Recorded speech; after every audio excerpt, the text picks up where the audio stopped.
Hello and welcome. We are live on YouTube, Twitter, and Rumble.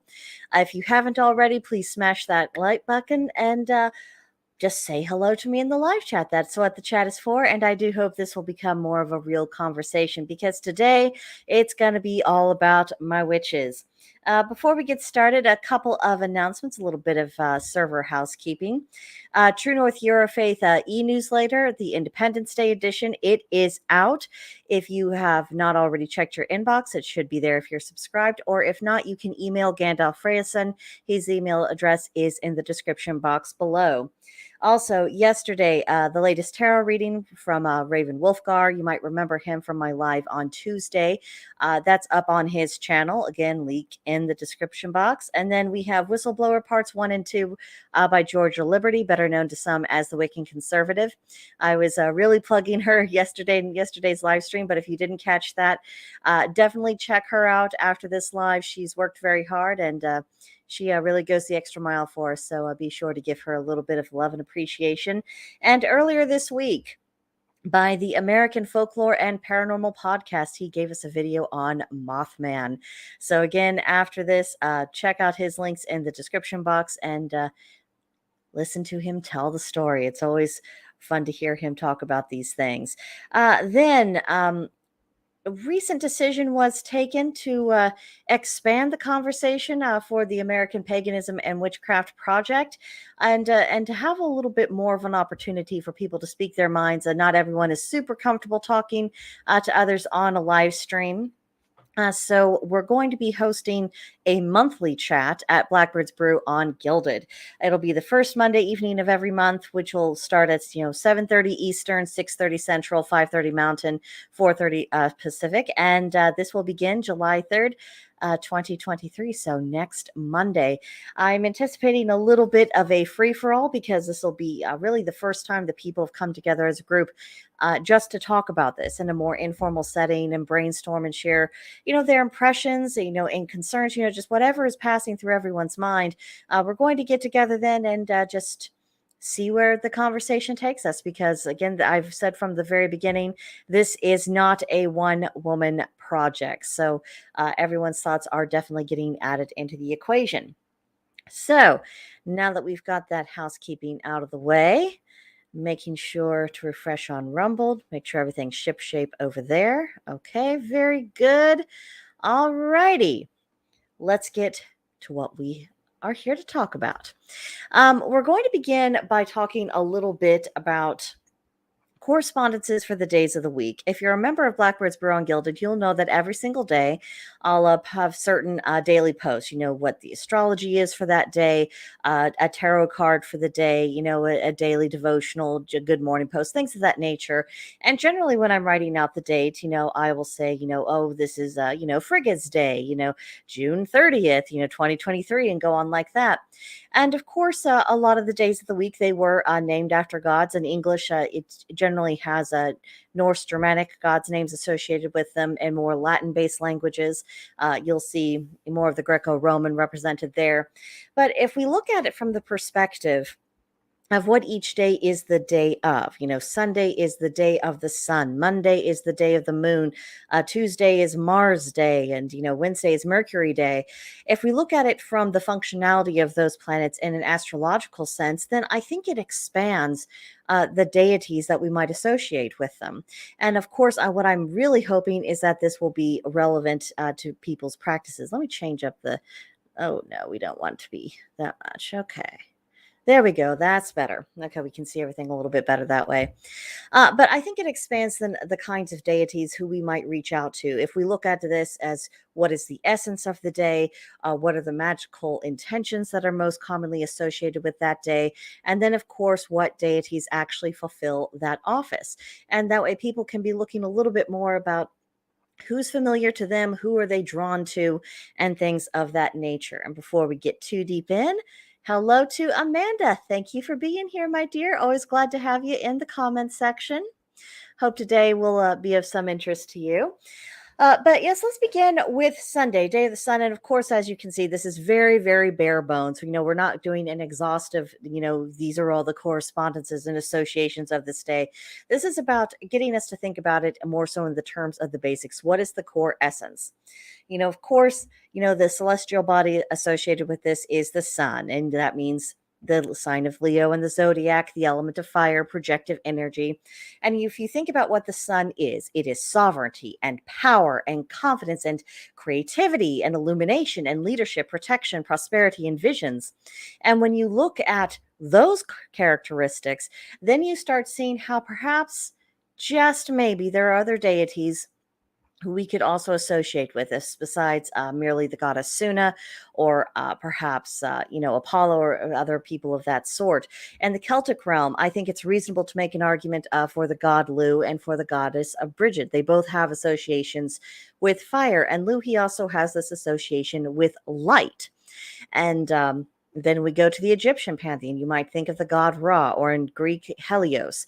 And now in Norse, generally we think about Suna because she is the one who actually carries the sun across the sky in the lore. But we might also consider associating the god Balder. He was associated very strongly with light and life and vitality. And there's something about his essence, being described as shining. And he's having this almost universally wonderful effect upon people. That is very sun-like. He was central, he was core, he was necessary to the status quo of the gods at the time. So I think there you can make a case for that. And then, of course, and if we go to the Roman aspect of things, we are looking at the god Apollo. Let's see. Next up, we of course have Monday, and checking. Okay, nothing's happening on Rumble. Alrighty then.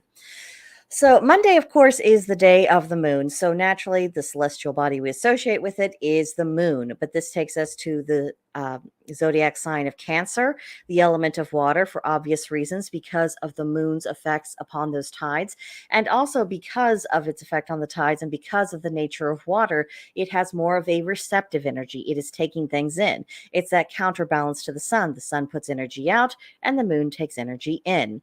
So generally and traditionally, we have this the intentions and the feelings of dream work, creativity, fertility, relationships, inspiration, healing, prophecy, protection, that sort of thing. So if we start thinking about various deities, if we look to the Celts, we're probably going to think of the goddess Erenrod. She's associated very strongly with the moon. One of her symbols is a silver wheel. So it just makes sense to also tie her to this particular day. On the Egyptian side of things, I just looked it up. I'm not super familiar with the Egyptians, but it was suggested that Khonsu would be a god to associate with the moon. And then, of course, for the Greeks, Artemis and Selene. If Georgia Liberty, if you're listening there, I did not forget your goddess. And then on the north side of things, we might think of the god Mani, because like his twin sister who carries the sun in a chariot, he's carrying the moon in his chariot. But then we might look to the goddess Nana. Nana is the wife of Balder, and she has some associations already with the moon. So if we are thinking of the moon in its more feminine aspects, we might be thinking of this as Nana's Day. And then on the Roman, we of course have the goddess of Diana. So just as we're going through this, just think about who you are having a gut instinct reaction to. Who do you really associate with these various planetary bodies? Keep that forefront of your mind. So now we have Tuesday, which of course is the day of Mars, associated with the planet Mars and the zodiacs of Aries and Scorpio. Very interesting, both very aggressive signs, albeit in somewhat different ways. Aries is cardinal fire and Scorpio is fixed water. So their elemental associations follow through with that. Now, because of both the fire and water, the energy of Mars is both projective and receptive. It's that dance of conflict, whether we're talking about armies on battlefields or if we're talking about in the tug of war in relationships. And then if we think about the magical intentions of this particular planet, challenges, law and order, battle and war, courage, discipline, integrity, and truth. So we have some interesting possibilities to consider as far as deities to associate with Tuesday. If we're going to go for the straight aggression and the more battle aspects, and we're inclined towards Celtic circles, I would absolutely think of the Morrigan. She was actually the first deity that popped into my mind because of her nature. just because of her magical nature. She wants to face everything absolutely head on, at full throttle, with full aggression and energy all of the time. It's just who she is. In the Egyptian pantheon, I got the suggestion of Montu. And then within the Greek, we of course are looking at the god Ares, who was known for his warlike disposition. But then when we go to the Norse, we have the god Tyr. And of course, he was also a very notable warrior, but he was also a god of, kind of the system of justice, the established political order. It was about right doing as far as it came to Tyrs. What did justice require? So you're tapping into a different kind of Martian energy if you are thinking of this as Tyrs Day. And then, of course, on the Roman side of things, we have Mars. Now, on to Wednesday, associated with the planet Mercury, of course, which we do have a Mercury retrograde coming up later this summer. So, full warning, brace for impact now.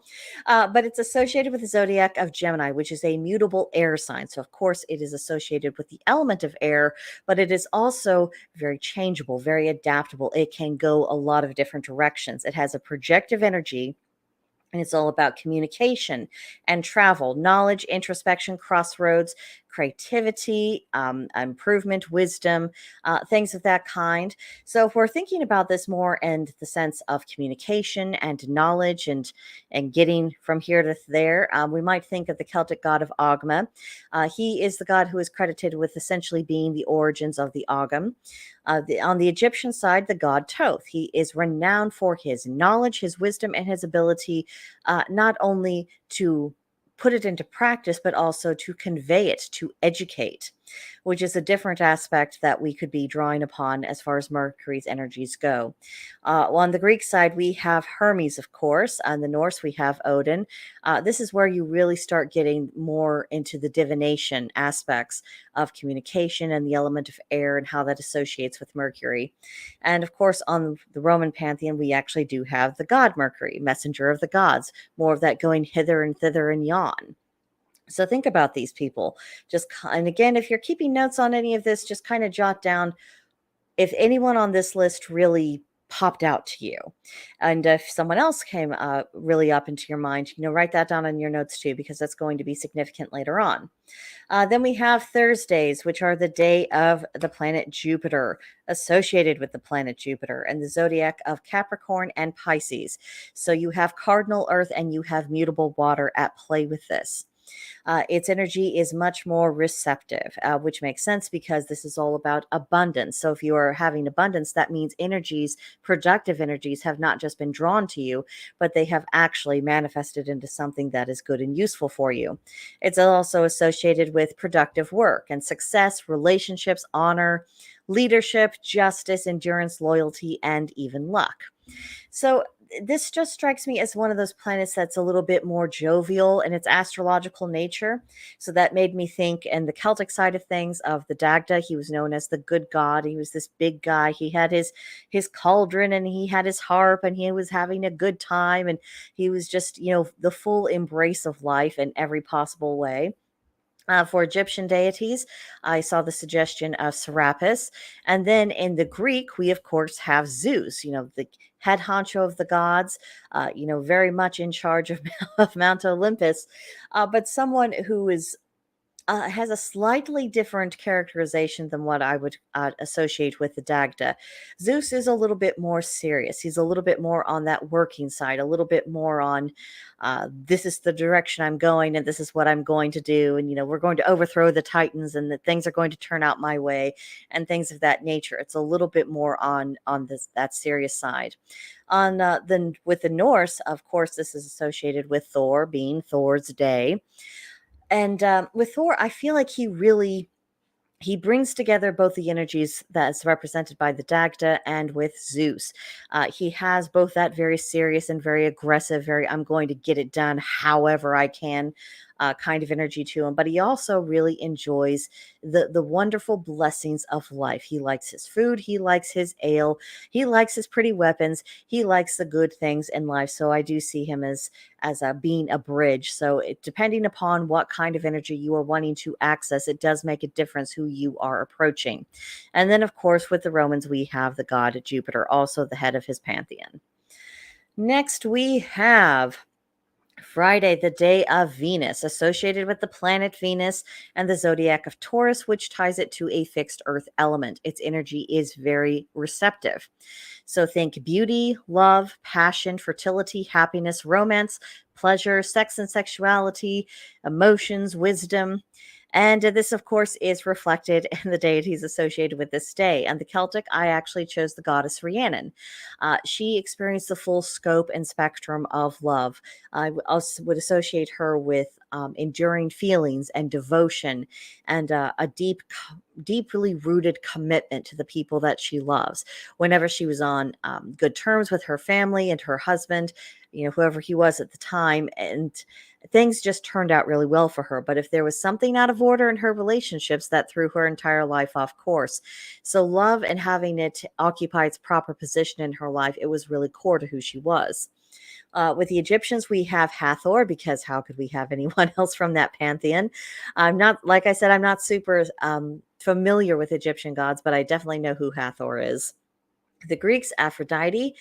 Um, I hesitate to speak too much to her because my one brief encounter I had with her energy, I was not a fan. But certainly, there's no denying that she's the embodiment of beauty, the embodiment of passions of various kinds. She's wanting the pleasures of life. You do see that in her. So, of course, this is her day. With the Norse, most frequently Fridays are associated with Frigga or Freya.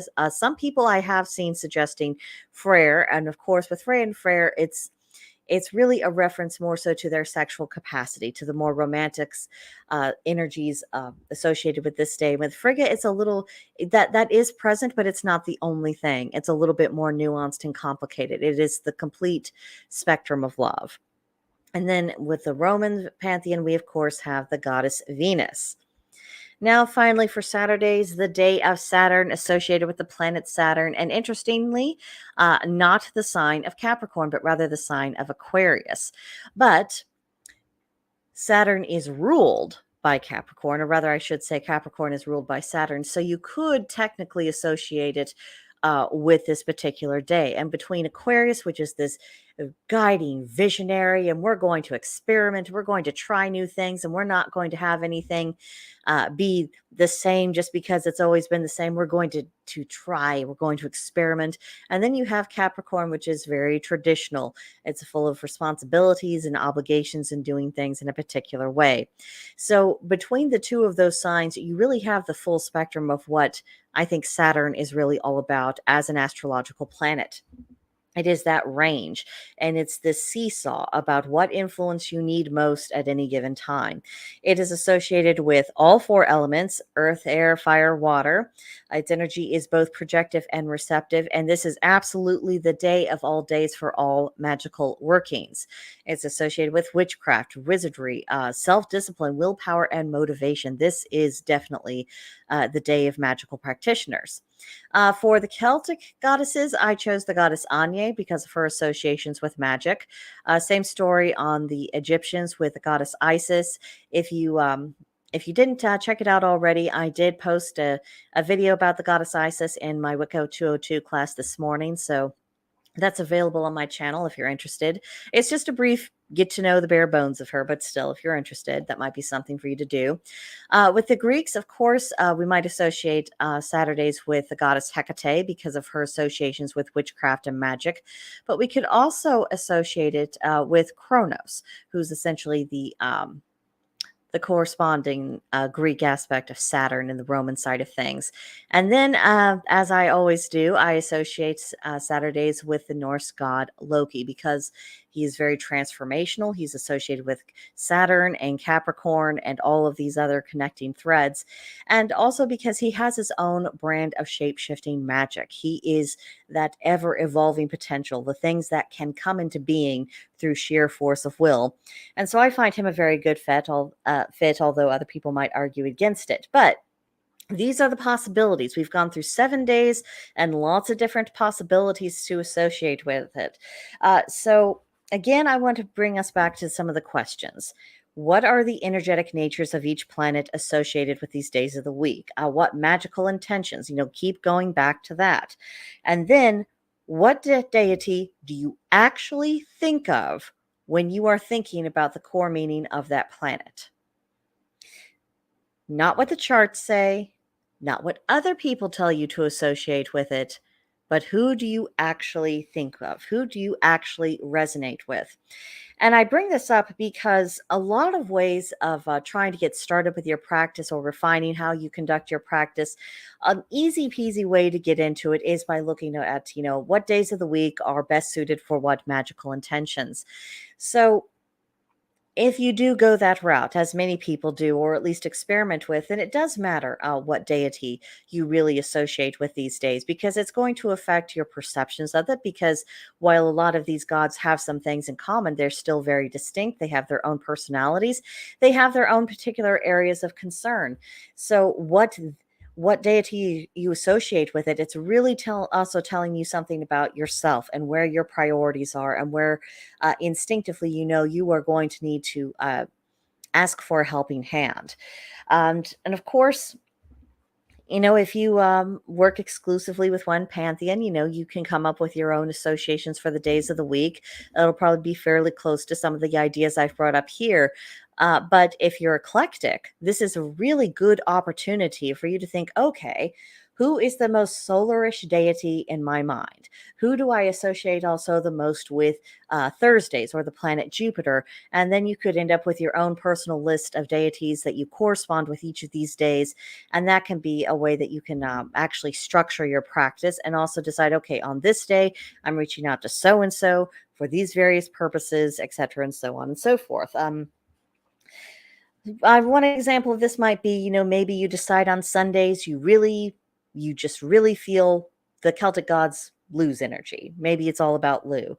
Maybe on Mondays you're really feeling connected with Selene.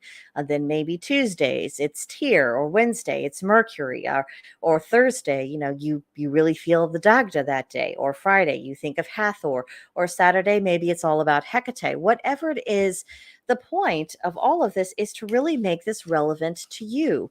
And sometimes I think we just need to give ourselves permission to think about things in a more personal way. I mean, yes, we have our correspondence books and we have our cheat sheets of various associations. Those are our building blocks.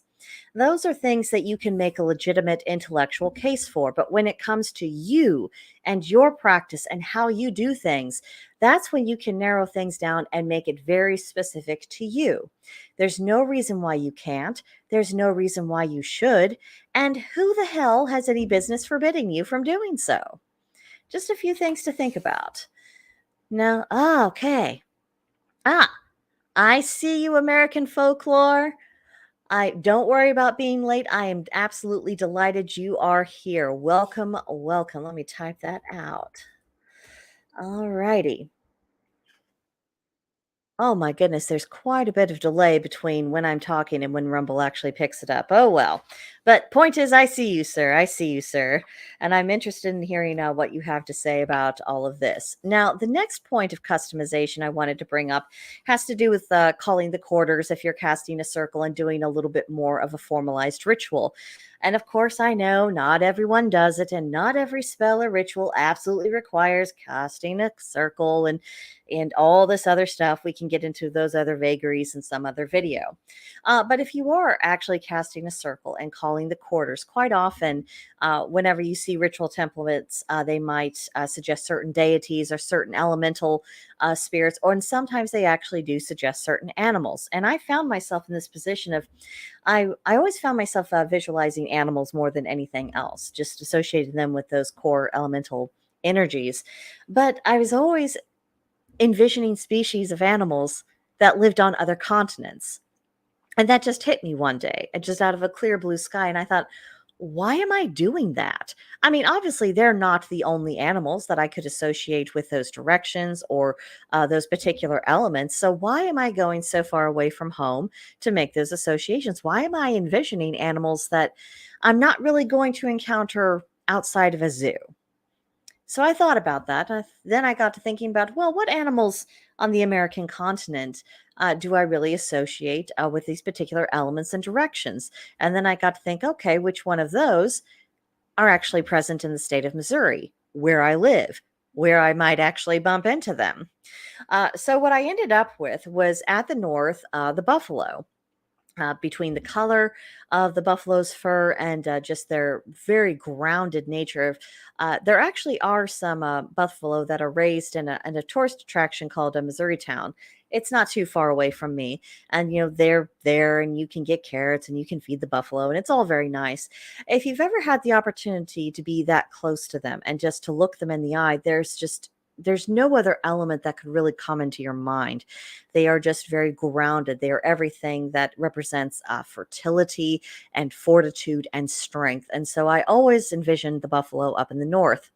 Now, over to the east with the element of air, I think of the eagle because there are eagles in Missouri. And of course, eagle is one of our national symbols, and it just feels like a natural fit for me. Then to the south, I envision the mountain lion. I do associate cats with the element of fire. Their dispositions, I think, certainly makes a reasonable case for it. And then I do love lions, but again, I wanted to make things specific for where I live, what's around me. And of course, in Missouri, we do have mountain lions. And, failing that, I might have chosen a bobcat. But, mountain lions, there's something very majestic about them. And of course, it made sense for me to bring that into my circle. And then over into the west, with the element of water, I started envisioning salmon. They are certainly in our waters, and they're a really yummy fish. So that's another motivation. And and then once I did this, and I started whenever I was casting circles, for my own private practice and calling the quarters and everything else, whenever I envisioned these animals, I felt the energy shift. I felt like something was getting connected up, and I wasn't having to fight through as hard. Everything just was flowing a lot better. And so I have kept with it. And this is something that I've brought up in the project category at Blackbird's Brew. Asking the other witches, is this something you've thought about?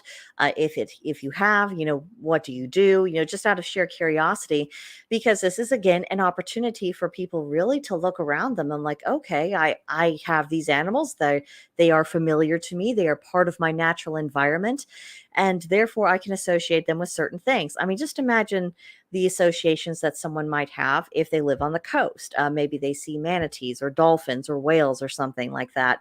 That's something that they know they could be coming into contact with, or at least see a little bit closer range than someone like me in landlocked Missouri.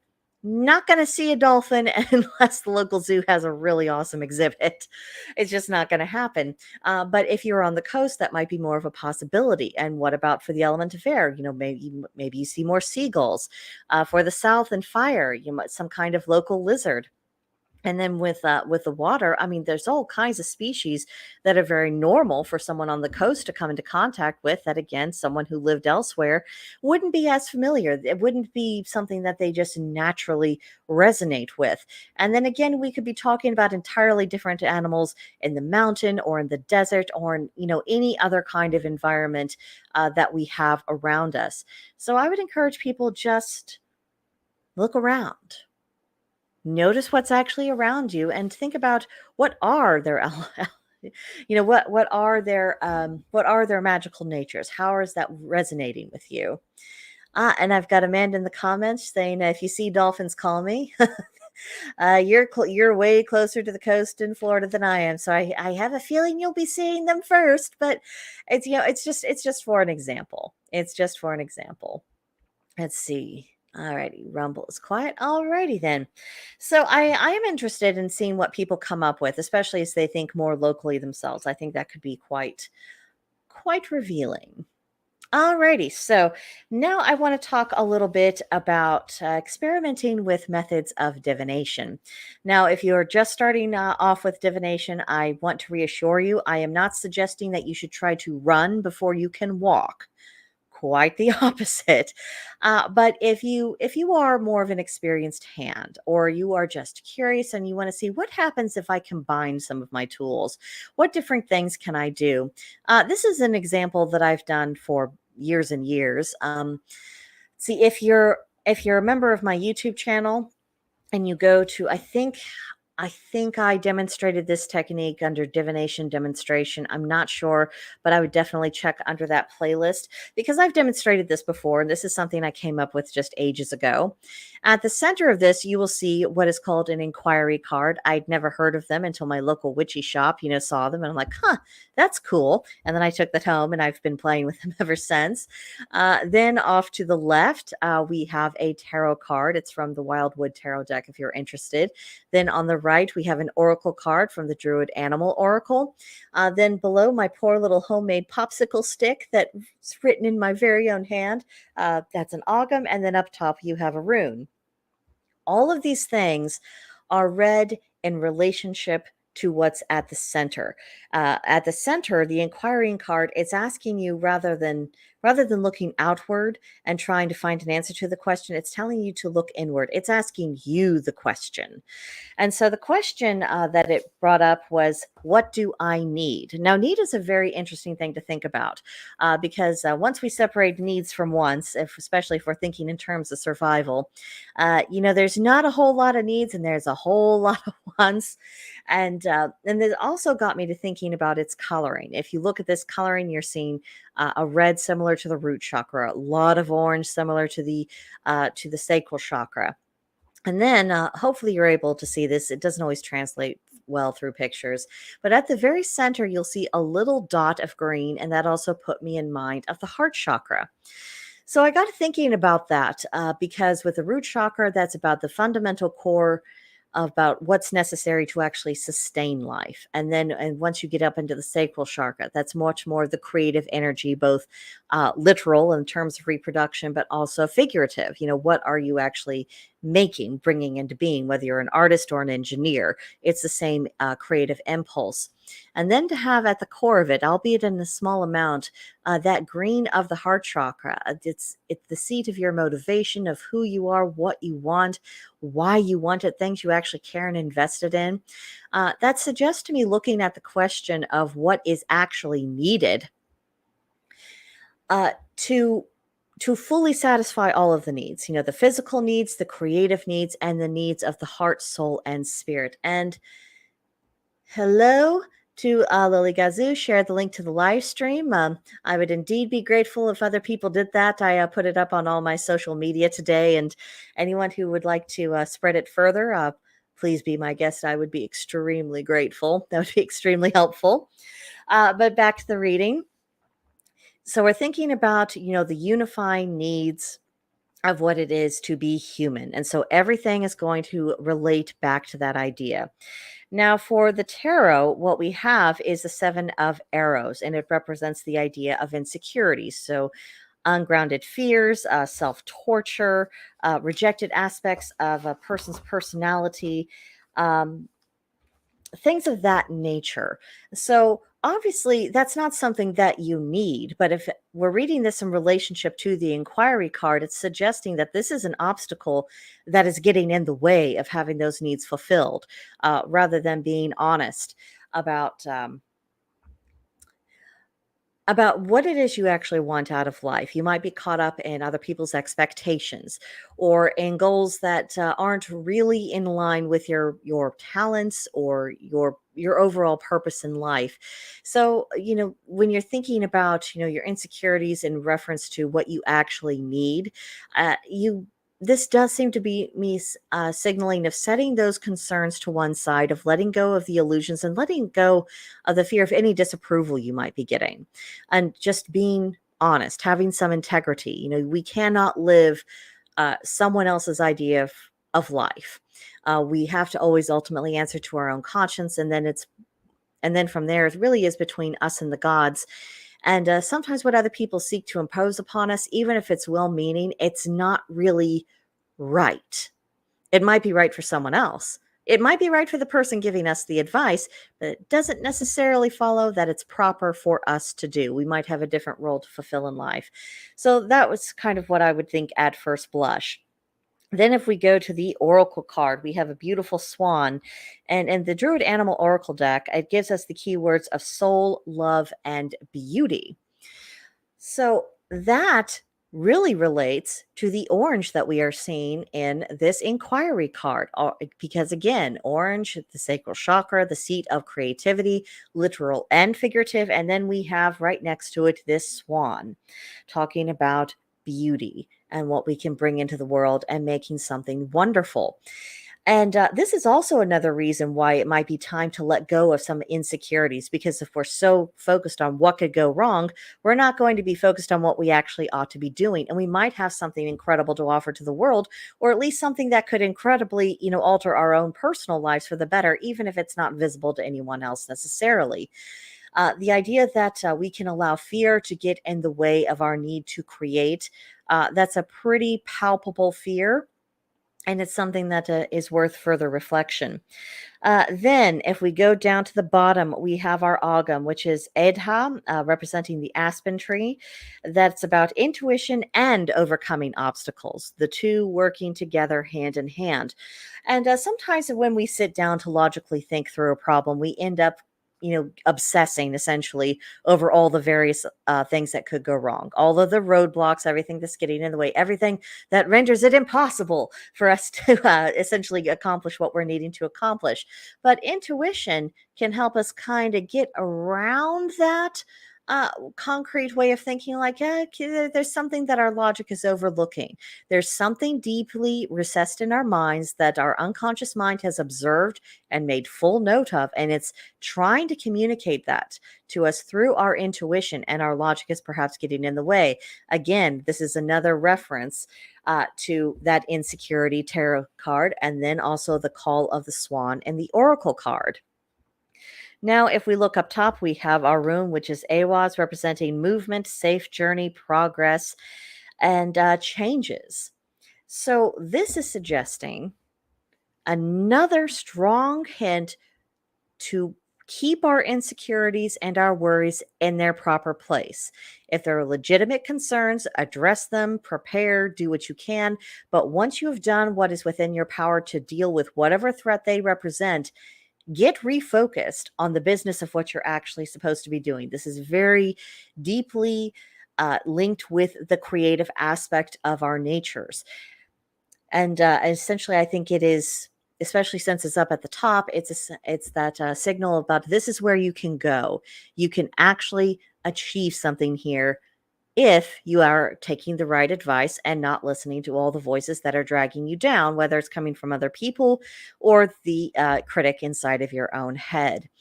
So this has just been a real quick example of how we can use what I call comparative divination as a way of getting confirmation of, of whatever messages that we happen to be getting from a tool, as well as to getting a little bit more of a nuanced understanding of our situation. Doing this and the way that I just demonstrated, I find it is absolutely excellent for meditation.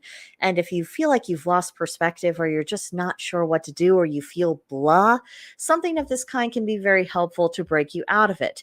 And of course, this is not the only way a person might, attempt to experiment with this idea of comparative divination. There are, we are only limited by our creativity. And of course, how we judge the validity of a form of divination is whether or not the readings are good. Are they useful? Did it give the querent information that they needed to have? Now, the reason why I'm suggesting that as our standard, as opposed to how did things turn out for the querent, is because the querent always has a choice. They can take advice, they can ignore it, they can refashion things. They can make all sorts of choices. But if the information is relevant, if it is giving them a tool, whether or not they use that tool, then you are on to a successful form of divination. So if anyone else has experimented with anything of this kind, please let me know. I would love to hear about it, because I think we might be underutilizing our tools in some regard. I think we might be a little bit too concerned with, the rules associated with divination, as opposed to allowing our intuition to take its course. So, something to ponder. Now, let's talk a little bit about archetypes and storytelling. Two of these are outright American creations of storytelling, with the exception of Lord of the Rings. I mean, that was written by Tolkien, who, of course, was British. But, we have such a strong cultural tie with the British that, we're essentially a nation descendant of them. So I don't feel like it's too much of a stretch, especially, I mean, we're talking about Lord of the Rings. It seems like that is almost universally beloved as much as anything ever is. So I've picked out a collection of characters. I picked Aragorn from Lord of the Rings. I picked Princess Leia from Star Wars. And then in the center, you'll see the gang from Avatar The Last Airbender. We have Aang, we have Katara, we have Toph, we have Zuko, we have Sokka, we have Suki. And I brought. Um, I brought Avatar to our attention just because I feel like that is a children's show that is actually pretty pagan friendly. And I think it's everyone friendly, to be honest. But I think with its emphasis personalities, some very basic introductions into chakra work, I feel like it's a nice, easy, pagan friendly thing that kids can absorb without making things too complicated or too boring for them. So that's one of many reasons why I brought it up. Let's see. And before I go further, get lost in my thoughts. Okay. Making sure that caught up with all the comments and all the places. Alrighty, here we go. And again, guys, don't be bashful. Don't be bashful. I check on the live chats to see what people have to say for good reason. I want you to be part of the conversation if you decide to be so. So let's look at Princess Leia first. When I think of her as a character and as an archetype, I'm thinking of the word sovereignty all day, all the time. This is someone who was in charge of her life, in charge of her fate. She had a job to do. She met it with very clear eyed courage and grit and determination, and also flexibility when the occasion called for it. And she has an interesting character arc because she went from this state of absolute purity of will, but a will that was very alone. You know, she was so always fighting on behalf of people, and she very much believed in freedom, but there was something almost abstract about it. And she is very isolated when we meet her at the beginning of the story, and still more so once her planet of Alderaan was destroyed. That really made her alone. But when we get to the end of that trilogy, she is no longer alone. She is still very much who she is, but all of her traits and characteristics that made her a good leader and made her embody this idea of sovereignty, they have matured, they have grown. She now has someone that she loves in Han. She has discovered family and the unexpected appearance of her twin brother Luke, which she hadn't known before they came into contact. And all of the people that she's been fighting for and with, they've worked together for so long, it has created almost a quasi sense of community. She's no longer alone. She is part of something. She has come into a state of belonging. And that's a beautiful transition. And in many ways, that is essentially the feminine hero's journey of going from a state of being solitary to a state of belonging, and having that belonging really represent the direction of your destiny. So I really like her for that. Then we have Aragorn from Lord of the Rings. And when I think of him, I'm thinking leadership, protector, and family. And we see him going from being this isolated ranger, a warrior, you know, certainly a lover for Arwen, but he was he hadn't quite taken on his full role. He hadn't quite fulfilled what he was meant to be. And then he goes on this journey and he ends up as being a king, a healer, and a husband and father. This is again another story of maturity and the fully accepting one's range of duty and becoming the person that who you were always intended to be and who your nature needs you to be. And that's very much the hero's journey. He has gone, even though he isn't really the focus of the trilogy so much, because it's all about Frodo and the ring, and of course there's a lot of other things going on with the ensemble of characters. But for Aragorn, he is taking that leap from someone who has not committed to fully be what he ought to be, and to someone who has embraced that role, loves that role, and is receiving all the rewards for everything that he has fought for so long. There's a beautiful example in that. And I love bringing up Aragorn and Princess Leia as this dynamic embodiments of masculinity and femininity, from, you know, from being in a state that is good but not fully matured, into their final destinations that is mature and fully realized. I really like them. I probably better not ramble on too long, because that could be an hour-long discussion in and of itself. So now let's go to our picture in the middle. We have At the top, we have an artistic rendering of the gang from Avatar, when they were, when they're, well, the older members of the gang, they were in, their late teens. Some of them were in their early teens, at where we knew them at the story. And then at the bottom, you see essentially that same posture of all of these characters, but they're clearly in a state of adulthood. They have matured. And I really love that the artist did that. It showed that the seeds of who they were in their youth have now blossomed and they have fully become. I mean, that's something that I'm really thinking about archetypes, about are we looking at archetypes and characters that go from raw potential to being fully realized? That's very important to me. So, of course, we have the character Aang. His element is air. His whole character development is about accepting his role as the Avatar. When we first meet him, it is revealed that he ran away from that responsibility, and the whole of his journey is essentially a redemption journey for him, of someone who reluctantly did not want to occupy that position, and had to really come to terms that being the Avatar, it wasn't really a choice. It's something that you are born to do, and accepting that which nature gives you. That's a pretty powerful psychological lesson there. Next, we have Katara. She represents the element of water, and her journey is all about having that balance between self and community. We meet Katara. She has already lost her mother. She took a great amount of responsibility for her family, so much so that despite the presence of one of their grandmothers being active in their lives, when her older brother was thinking about their mother and a matriarchal figure, he wasn't thinking of their actual mother. He wasn't thinking of even their grandmother. He said the face that kept popping into his head was Katara. So from a very tender age, she took on this profound matriarchal role that was all about, I must keep the family together. I must keep the community together. There are people who need me. And she was very focused on those needs. And we, through slowly but subtly, we saw through the series that she did eventually strike more of a balance of, yes, I do have these responsibilities and I love these responsibilities. They make me part of who I am, but I'm also an individual person who has individual needs, and sometimes those needs do need to take precedence. That was an important lesson for her to learn. And it says something also about the tension between the obligations of motherhood and also just the obligations of being an individual human being. Fascinating story. And then next to her, we have Toph, representing the element of earth. And Toph was, when we first met her, is very tough and very inflexible and very her way or the highway.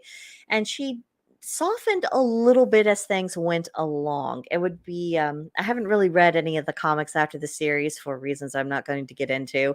The absolute ending of the series did irritate me, but that's a different conversation for another day. But it would be interesting to see how Toph absolutely matured. And it went from someone who could not take help from anyone because she thought it was, a condescension, or that someone was trying to smother her or take too much care of her, to someone who could accept being integrated into part of a group, of being able to work cooperatively with others, of learning how to be flexible. You don't always need to be rock. Sometimes it's okay to have sometimes it's okay to be sand. Sometimes it's okay to be soil, and that there are benefits towards occasionally giving. Then we also have Zuko, representing the element of fire. His overall lesson throughout the entire series was temperance rather. His He was hot-headed, and he had his definite family issues. He had a literal scar from his father on his face. He had a lot of anger that he dealt with, and for some of a good part of the series, he was always coming from a very angry place, or from a place of desperation, of I had to restore my honor, I had to get the approval of other people. And then as he went on his redemption, even in the aspect of the story where you think, oh, he's gone backwards, this is regression. Uh, he's returned to what he thought was the life that he wanted. And as he experienced it, he realized that is not the case. There are things that are out of whack, things that are improper and unhealthy, and only then was he finally able to learn the lesson. Was he finally able to come to a state of peace with his own emotions, where he was able to accept what his role and what his responsibility in life was actually going to be, and to be able to go forward in a more mature and measured fashion. Then we have Sokka. He represents the sword. That's one of the skills that he picked up as he went along throughout the series. And the sword is an interesting tool. It can cut through an enemy. It could, get your way through a jungle if you had to hack that way, or if you really needed to dig with it, you could. I hate to think of a sword being used in that way, but it represents that kind of tempered will. And Sokka, he was kind of, I would describe him as being pretty normal for his age, maturity wise.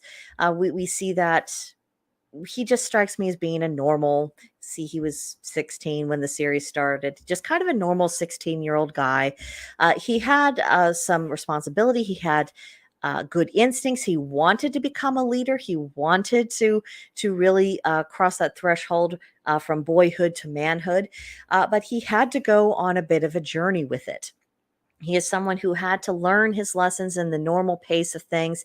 He did not mature too fast for his age. He matured at what is essentially is the appropriate rate, especially when he found himself in situations when he needed to rise to the occasion. And so by the end of the series, you do see him, more so on that threshold of fully becoming a man. So it is that coming of age. And then we have Suki. Representing the fan, which was actually, a sharp bladed fan that's associated with the Sisterhood of Warriors. And she understood the idea of working together as a team, of being very courageous, very brave, of doing things that, perhaps people wouldn't ordinarily have thought you were capable of doing. And her journey, which we didn't see as much of, but we see a little bit through Sokka, is that she learned that it isn't just about being in partnership with your Sisterhood of Warriors. It isn't just about being in partnership with your community. It's also learning to be in partnerships in romantic attachments, and allowing yourself to be vulnerable, and allowing yourself to have a little bit to let the guard down, for things not to be about this constantly high state of readiness and alertness and discipline, and having something that's more relaxed and more natural, which of course is what she found with Sokka. And the beauty of this story is that there really isn't much in Avatar: The Last Airbender that I don't think is, an overtly really good lesson. And there are so few children's stories that actually teach good lessons that, this is one that I can scarcely recommend highly enough. Okay. Alrighty, still caught up on comments. And now for the last thing I wanted to touch on today. And this has to do with the idea of embracing the local character where we live. If you are not familiar with the gentleman in this picture, let me tell you the story. Some idiots in New York are trying to outlaw wood fire ovens and coal fire ovens, which of course is having a terrible impact upon the pizzerias of New York. And this isn't the first thing that has been done that really damaged the interests of small business owners in New York.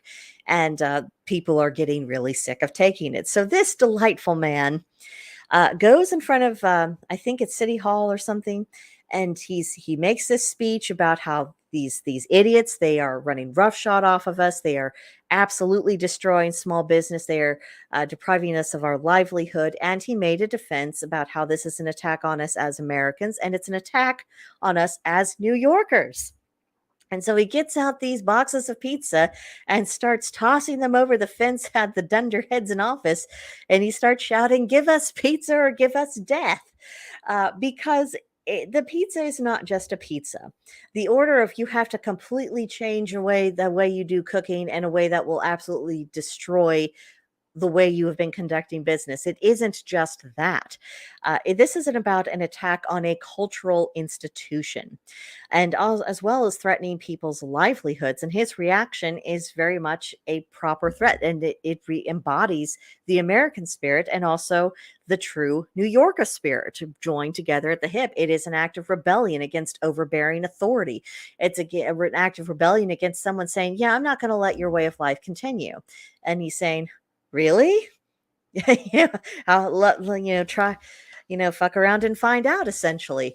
And he ended up getting fined by the police, but that's not even the important part. The important thing is that when someone was trying to to just wear him down, his response is defiance, not defeat, not surrender, not I'm so doomed. Anybody can do anything to me, and there's nothing I can do. No, his response is defiance and anger and make me.